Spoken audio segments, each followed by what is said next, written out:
Hello, welcome to রুচি বাংলা। আজকে আমি তোমাদের জন্য একটা নতুন ধরনের চিকেনের রেসিপি নিয়ে চলে এসেছি। তার নাম হলো হট অ্যান্ড ট্যাঙ্গি চিকেন।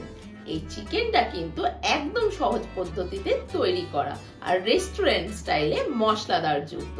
চলো তাহলে আজকে তোমাদের সাথে শেয়ার করে নি। খাবার মানেই তো শুধু পেট ভরানো নয়, তার সঙ্গে জড়িয়ে থাকে হাজারটা গল্প, আবেগ আর স্মৃতি। ঠিক তেমনই একটা স্পেশাল পদ আমার জীবনের হট অ্যান্ড ট্যাঙ্গি চিকেন। নামটা শুনলেই যেন একটা উষ্ণতা ছড়িয়ে পড়ে বুকের ভেতর, আর জিভে জল আসে ঝাল টক ঝাল একটা স্বাদের কল্পনায়। তবে চলো কি কি দিয়ে চিকেনটাকে ম্যারিনেট করেছিলাম সেটা তোমাদেরকে বলে দিই। 1 কেজি চিকেনে 1 চামচ নুন, হাফ চামচ গোলমরিচ গুঁড়ো, হাফ চামচ ধনে গুঁড়ো, হাফ চামচ কাশ্মীরি লঙ্কা গুঁড়ো দিয়েছিলাম। তারপরে দিয়েছিলাম 2 চামচ আদা বাটা, 1 চামচ ভিনিগার, 1 চামচ সয়া সস আর 1 চামচ গ্রিন চিলি সস, সাথে একটা ডিম ফাটিয়ে 2 চামচ কর্নফ্লাওয়ার দিয়ে ভালো করে মিশিয়ে নিয়েছিলাম। ছোটবেলা থেকে আমরা বাঙালিরা যে কোনো উৎসব, ছুটির দিন বা হঠাৎ জমে ওঠা সন্ধ্যায় মজাদার কিছু না খেলে যেন ঠিক জমে ওঠে না ব্যাপারটা।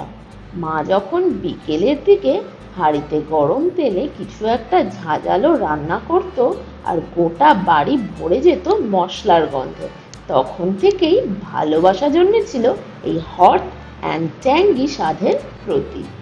তবে এই রেসিপিটা কিন্তু সম্পূর্ণ আমার নিজের তৈরি একটা রেসিপি। প্যানের মধ্যে একটু সাদা তেল ঢেলে দিয়ে রসুন কুচিগুলো ভেজে নিয়েছিলাম লাল লাল করে। তারপরে ক্যাপসিকাম আর পেঁয়াজটাকে একসাথে দিয়ে সামান্য একটু হালকা ভাজা করে নিয়েছিলাম। ওপর দিয়ে একটু সামান্য নুন ছড়িয়ে ভেজে তুলে নিয়েছিলাম।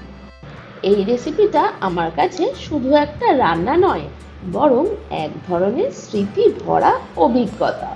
প্রথম যখন রান্না শিখি তখন চাইলাম এমন কিছু বানাতে যা হবে মুখরোচক কিন্তু সহজ। সেই থেকেই এই টক ঝাল চিকেনের শুরু। আমার মা বলতো ঝাল খেলে মন ভালো থাকে, আর বাবা বলতো টক থাকলে খাওয়ার পরে একটা প্রশান্তি আসে। তাই এই দুই স্বাদের মিশ্রণে তৈরি হলো আমার প্রিয় হট অ্যান্ড ট্যাঙ্গি চিকেন। তবে এই হট অ্যান্ড ট্যাঙ্গি চিকেনে কিন্তু চিকেনের পিসগুলো বেশ বড় বড়ই রাখতে হবে। চিকেনগুলোকে লাল লাল করে ভেজে নিয়ে প্যান থেকে তুলে নিয়েছিলাম। আজকালকার তরুণ প্রজন্মও এই রেসিপিতে পাগল, কারণ এটা একটা নিখুঁত ব্যালেন্স। ঝাল আছে, টকও আছে, আবার একটা স্পেশাল ফ্লেভারের যেটা মুখে দিলেই যেন মন ভরে যাবে।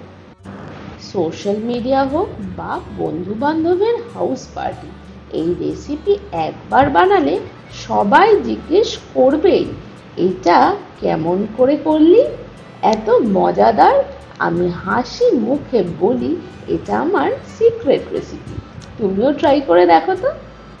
আমাদের সংস্কৃতিতে মশলাদার রান্নার একটা আলাদাই কদর আছে, কারণ আমরা যে শুধু খাই না, আমরা খাবার নিয়ে কথা বলি, আবেগ প্রকাশ করি এবং সব থেকে বড় কথা একসাথে খেতে বসে গল্পও করি। আর এমন মজাদার রেসিপি যখন টেবিলে আসে তখন হাসি, আড্ডা, কথাবার্তা সব মিলিয়ে তৈরি হয় এক অদ্ভুত আনন্দের পরিবেশ। তবে গ্রেভিটা বানানোর জন্য এখানে আমি 3টে পেঁয়াজের ব্যবহার করেছি। 3টে পেঁয়াজ বাটা ভালো করে কষিয়ে নিয়ে তার মধ্যে সামান্য একটু চিনি দিয়ে দিয়েছিলাম, আর দিয়ে দিয়েছিলাম ম্যারিনেট করে রাখা চিকেনের যে মশলাটা ছিল সেটা দিয়ে দিয়েছিলাম স্বাদ মতো নুন, আর চিকেনগুলো যেগুলো ভেজে রেখেছিলাম সেটাকে এবার এই গ্রেভির মধ্যে দিয়ে দিয়েছিলাম। তবে এই চিকেনটার জন্য আমি এখানে 2টো ছোট সাইজের ক্যাপসিকাম আর 2টো পেঁয়াজ ইউজ করেছিলাম, যেটাকে ভেজে তুলে নিয়েছিলাম আগেই।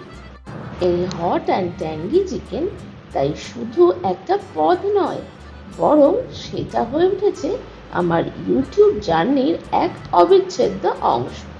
আমি চাই তুমিও এই রেসিপির গল্প জানো, আমার মতোই অনুভব করো সেই স্বাদ, সেই স্মৃতি আর সেই ভালোবাসা যেটা আমি রেখেছি এই ভিডিওর প্রতিটি ফ্রেমে, প্রতিটি শব্দে।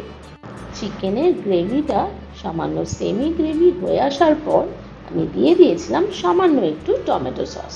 আর ওপর দিয়ে এই চিকেনের রেসিপিটা শুধু একটা রেসিপি নয়, বরং আমাদের জীবনের একটা অংশ হয়ে উঠেছে।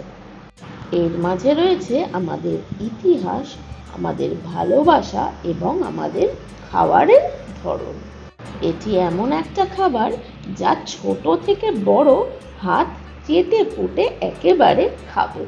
তবে এই রেসিপিটা কিন্তু পরোটা বা নান বা রুটির সাথে একেবারেই জমে যাবে। তাহলে আর দেরি কেন, চলো আজকে এই চিকেনের রেসিপিটা বানিয়ে নাও তো দেখি। তবে ঝালটা কিন্তু তোমাদের পরিমাণ অনুযায়ী তোমরা দিতে পারো। আমি সাজেস্ট করব বাচ্চারা যদি খায় তাহলে না দেওয়াটাই ভালো। আমি এখানে 5টা কাঁচা লঙ্কা পেঁয়াজের সাথেই বেটে নিয়ে দিয়ে দিয়েছিলাম। আমি আশা করি তোমরা সবাই এই রেসিপি চেষ্টা করবে এবং তোমরা মুগ্ধও হবে, এটা আমার মনে হয়। ভিডিওটা যদি ভালো লেগে থাকে তাহলে লাইক, শেয়ার আর বেল আইকন টিপে চ্যানেলটিকে সাবস্ক্রাইব করে পাশে থেকো আমার চ্যানেলের নতুন রেসিপির আপডেট পেতে।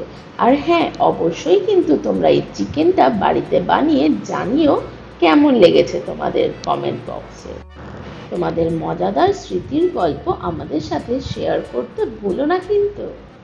চলো তাহলে আজ একসাথে চলি রান্নাঘরের দিক, যেখানে শুধু রান্না নয়, তৈরি হবে আরও একটা নতুন গল্প, তোমার আর আমার হট অ্যান্ড ট্যাঙ্গি চিকেনের গল্প।